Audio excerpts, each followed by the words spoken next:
तर आता नवीन कॉक्रोच जनता पार्टी मार्केटमध्ये आली.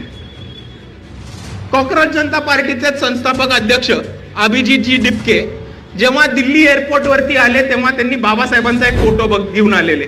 बघितलं आपण सर्वांनी. बाबासाहेब आंबेडकर माय ऑटोबायोग्राफी असं पुस्तक घेऊन आलेले. बरोबर. किती लोकांना बरं वाटलंय बघून. आता मला एक गोष्ट सांगा, बाबासाहेब आंबेडकरांनी माय ऑटोबायोग्राफी ही लिहिली होती का? बाबासाहेबांनी आत्मचरित्र लिहिलंच नाही कधी त्यांचं. बाबासाहेबांचं एक पुस्तक होतं जे थोडं आत्मचरित्र टाईपचं होतं, ज्याच्यामध्ये त्यांनी स्वतःचा अनुभव लिहिला होता, वेटिंग फॉर अ व्हिसा नावाचं. बाबासाहेबांनी आत्मचरित्र लिहिलंच नाही. तरी हे भाऊ बाबासाहेब आंबेडकर माय ऑटोबायोग्राफी न्यूयॉर्क वरनं घेऊन आले, अमेरिकेवरनं.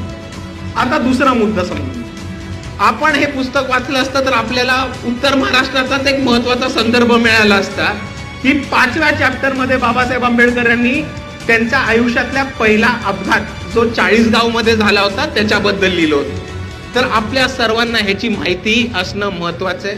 नाहीतर आपल्याला कोणीही निळा झेंडा दाखवेल, आपण त्याच्या घरी गेलो की निळा ध्वज काढेल आणि त्याच बांबूनी आपल्याला चोपेल आणि आपल्याला ह्याच्यापासून सावध राहायचं.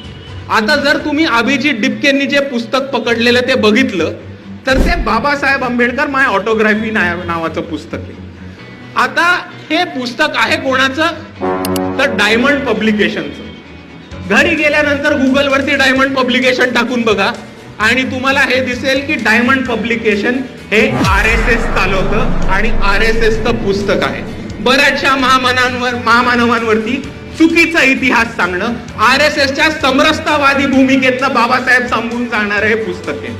आणि म्हणून अभिजित डिपके जेव्हा RSSचं बाबासाहेबांचं पुस्तक घेऊन येतात तेव्हा ती मला एक मोठी घंट्याची धोका वाटते. आणि इकडच्या जेनझींना त्यांच्या भाषेत सांगायचं तर एवढंच सांगेल की वो पकडा है ब्लू फ्लॅग लेकिन हमको दिख रहा है रेड फ्लॅग.